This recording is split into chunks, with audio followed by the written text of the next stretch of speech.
அனைவருக்கும் வணக்கம்.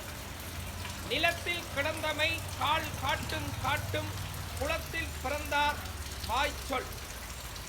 நிலத்தில் கிடந்தமை கால் காட்டும், அதாவது நிலத்தினுடைய இயல்பை அந்த நிலத்திலே வளர்ந்து வருகின்ற பயிரானது காட்டும். குளத்தில் பிறந்தார் வாய்ச்சொல். அவர் எந்த குலத்தை உடையவர் என்பது அவருடைய வாய் சொல்லிலிருந்து அவருடைய செயற்பாட்டிலிருந்து கண்டுகொள்ளலாம். அவ்வாறுதான் இந்த நிலத்திலே நல்ல பயிர்கள் வளர வேண்டும் என்றால் அந்த நிலம் பண்பட்டு இருக்க வேண்டும்.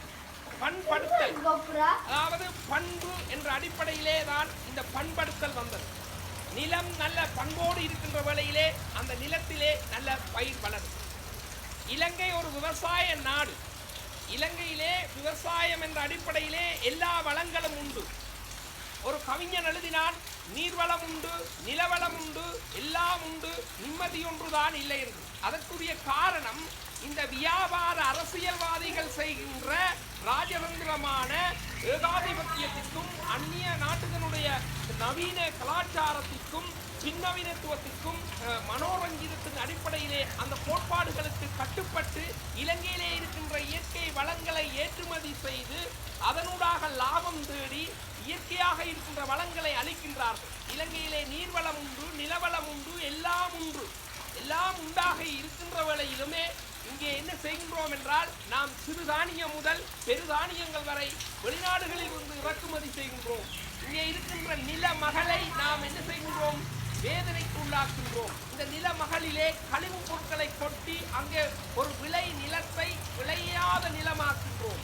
ஒரு மனிதன் வாசிக்கின்ற போது அவனுடைய உள்ளமானது பண்படுகின்றது. பண்பட்டு அவன் சமூகத்திலே வாழக்கூடிய யதார்த்த நிலையை பெற்றுக் கொள்கின்றான். அவ்வாறுதான் ஒரு நிலத்தை நாம் திரும்ப திரும்ப கொத்துகின்ற வேளையிலே ஒரு பயிர் வளரக்கூடிய வகையிலே அந்த நிலம் பண்படுகின்றது. ஆனால் இலங்கை ஒரு விவசாய நாடு என்ற அடிப்படையிலே விவசாயத்தை அபிவிருத்தி செய்யாமல் கேவலங்கட்ட துறைகளை ஏதேதோ எல்லாம் அபிவிருத்தி செய்கின்றார்கள். ஒன்று விளங்க வேண்டும், நாம் இரும்பிலையோ அல்லது கல்லிலையோ அல்லது ரப்பரிலையோ அரிசியை செய்து உண்ண முடியாது. ஆகவே இன்று அமெரிக்கா, இந்தியா போன்ற நாடுகள் எல்லாம் என்ன நடக்கின்றது என்றால், விவசாயத்தை அடிப்படையாக வைத்தே நிழல் யுத்தமாக பொருளாதார யுத்தத்தை செய்கின்றது. அதற்கு துணை போகின்ற வகையிலே இலங்கையிலே என்ன செய்கின்றோம் என்றால், வெங்காயம், பிஞ்சி மிளகாய், கத்தரிக்காய், தேசிக்காய், பூசணிக்காய், வெண்டிக்காய், தேங்காய் எல்லாமே அயல் நாடுகள் இருந்து இறக்குமதி செய்கின்றோம். இங்கே என்ன வளமில்லை இந்த நாட்டிலே உற்பத்தி செய். ஆகவே எமது நாட்டிலே விவசாயத்தை உயர்த்தாத பட்சத்திலே எந்த அரசியல் வந்தும் எமது நாட்டிலே ஒரு நிலையான அபிவிருத்தி ஏற்படாது. அதாவது அபிவிருத்தி, சஸ்டைனபிள் டெவலப்மெண்ட் என்று